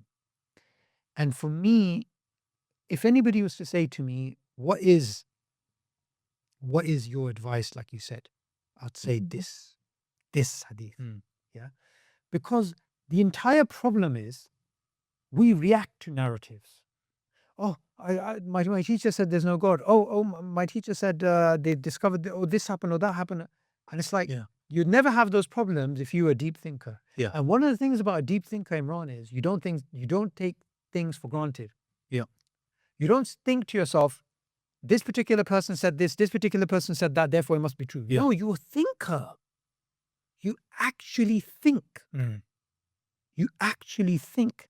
And one of the things that I like to do is I like to have my mind open and discover things. One of the du'as that just came to my mind, and Allah inspires you to make this du'a, yeah? One of Allah's names is Wajid, the finder. So the du'a that I've made and the du'a that we should make is, oh Allah, help me find new knowledge. Yeah? Because it's such a lowly thing to just be receiving. It's such a lowly thing to, not lowly, astaghfirullah. It's like a lower degree to just be finding some Darwinist or some naturalist telling you about nature. That's what I mean. I don't mean it's low to receive knowledge. It's low to receive knowledge from people that have taken their beliefs and imposed it on the scientific data and thrown it at you, and you take that. That's a lowly thing to do. The higher thing to do is to think, wait a minute, where are they coming from? What's their presuppositions? What's their metaphysics? Let me challenge them. Let me do this. Let me do that. I remember a few years ago, one of my friends, right, from the time I was in school and stuff, he saw that I was challenging Darwinism and evolution, yeah? And he basically said to me, this is bigger than you. Like, basically, you're not going to go far with this. He's trying to dissuade me. Was in high school? No, he's just an old friend I met. Yeah. And I was like, no. And that was when none of this narrative was popularized. Like, it's popularized in a very little way. So the thing is, you have to believe. You have to be like, okay, let me go in deep. You know, if you read some of the works of Imam Ghazali, yeah, till today, alhamdulillah, although I'm from a philosophy background, when you look at his works, bro, you can have a PhD, yeah, you can have masters, whatever. You're still it's going to take you time to understand the Imam. Yeah? It's going to take you time and effort and energy and potentially a teacher. Like the incoherence of the philosophers, right? I don't understand it. Yeah. I mean, I understand it to a degree that it's every so often there's chunks like, whoa, what no. happened there? What Like if you give me the book and I'm just there to try and understand it myself without someone explaining it, you can get sound bites, you can listen to a talk about it and you get the gist of it. You get the gist of what the Imam's saying. That's fine. But when it comes down to the deep ideas in there, you're like, wow, this took a lot of time, took a lot of effort. And it's the same with all of our intellectual predecessors. You can find this in Ibn Taymiyyah's refutation of the naturalists. Right? You'll find it again and again in our history. Isn't it sad that hundreds of years ago, we had those intellectuals, and today we can barely understand them? Yeah. And what do? We start panicking when somebody just throws something at us and without us even realizing what the hell's going on. Now, those people, they were Islamic figures. But when it came down to understanding metaphysics, they took their time. They took their energy. They spent an incredible amount of time looking into these things. And look, today, we're benefiting. Yeah. We're literally benefiting. The other day, I was explaining to some of the brothers Ibn Taymiyyah's argument for, as in his placement of where miracles fit in Islam. I read this randomly. This is random, but someone sent me something and I read it, and you just think, wow, what a deep thinker. We're not going to go over this right now, but some of the ideas I was discussing with you in the car, Yeah. bro, Yeah. like deep. And you think they came up with this, hundreds of years ago? Well, They today we thought to struggle this level? Yeah. Just so the audience gets a snippet of it. We talk about laws of nature. Talk about laws of nature. What they were discussing in the past, Islamic scholars in the past, they didn't use these terms. We use these terms today. But what they were basically discussing is, are laws of nature epistemic descriptions? Or are they ontological prescriptions? That's a deep question. And today, a lot of people are like, yeah, but we have the laws of nature. But they and hundreds of years ago, they had this idea, right? And how does our theology fit into it and stuff? So I would say, going back to what the Prophet, peace be upon him, said about reflecting deeply about creation, because when you reflect deeply about creation, not only will you look at the empirical world, you will have to look into all of the background scaffolding. Yeah. Do you think that culture is not there though? Like amongst younger Muslims today, that culture to dedicate time and put in the effort, because this stuff takes time and effort, bro. It's not something you could just get. It's not like watching a 5-second short on Instagram or a 20-second short on Instagram. Do you think the culture's not there? Do you think it's just we're not conditioned to do it? People are distracted. There's zombie scrolling, like you say, and all this other stuff going on. I would say we have, as Muslims, been affected by colonizations in a way that is sometimes even hard to capture fully. Like we think, okay, yeah, they came and ruled over us and they left us. No. There was a vilification of the ulama. There was a separation of, we today say, worldly knowledge and Islamic knowledge. But that wasn't the classical view. That was not the classical view. So we're still in a recovery mode. And things take time. Yeah. Things take time.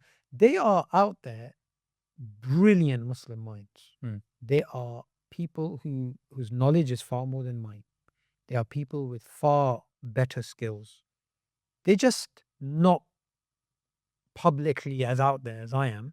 But there's a lot of very good people out there. And sadly, they're not respected. My home city is Oxford. And I didn't know Shabir Akhtar was living in Oxford. Yeah. I met Shabir Akhtar, the legend, after years and years of living in London, and I found out he's living in Oxford. His stuff was amazing. He's living just like maybe 15-minute drive, 10-minute drive or whatever, like not that far from where I live, used to live. And this was a man who,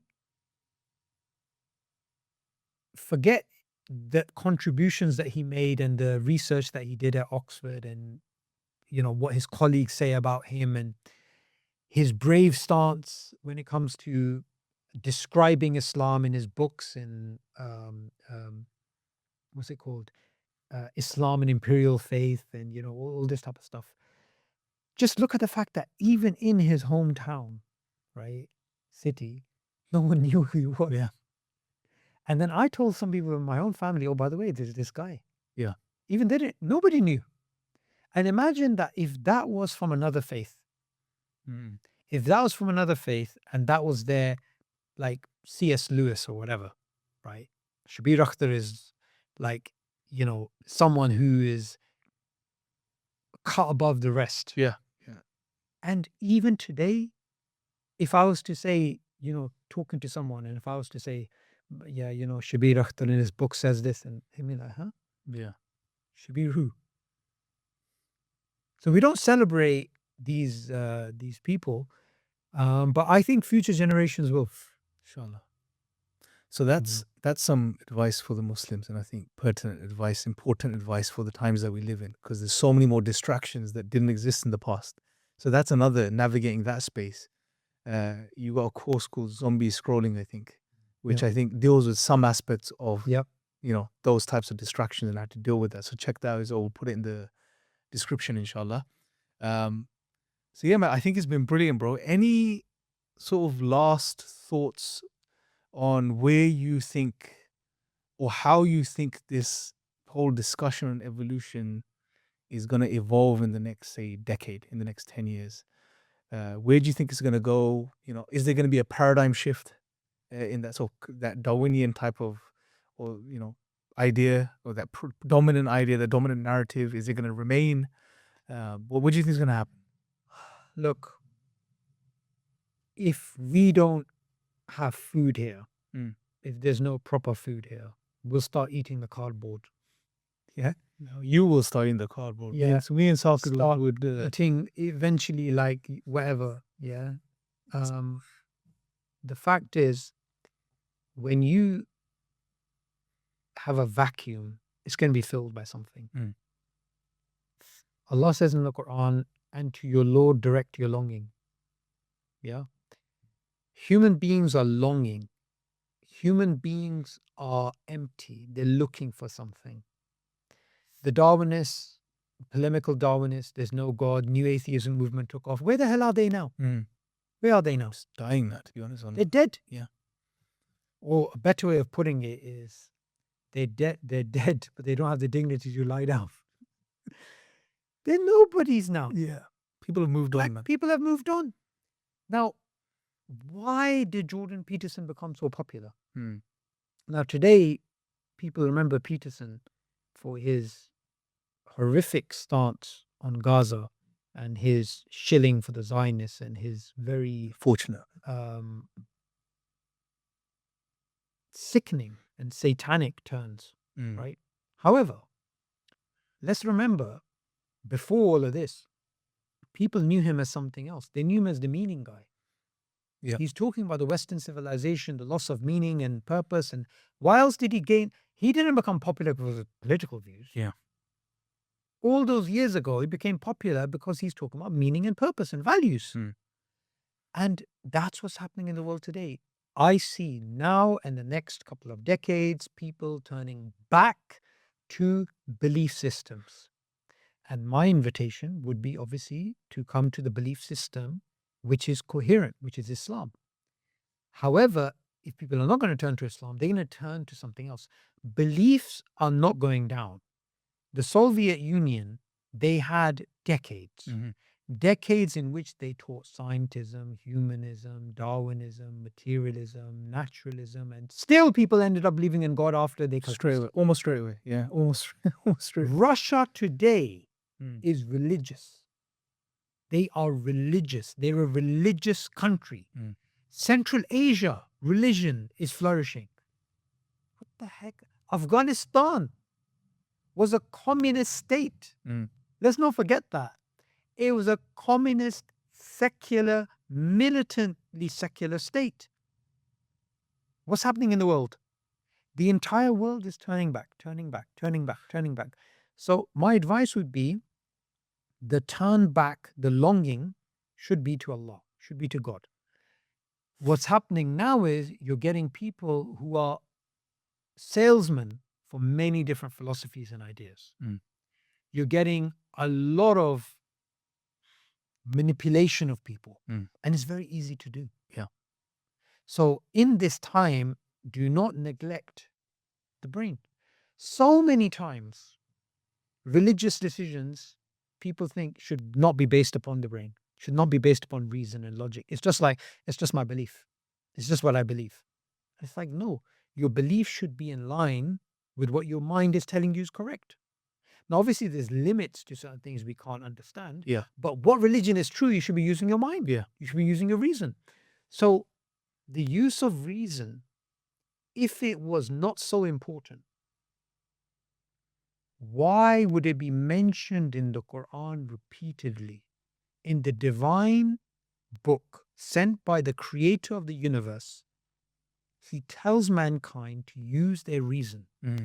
If the Lord of the universe is telling you to use your reason, there must be something special about it. Absolutely.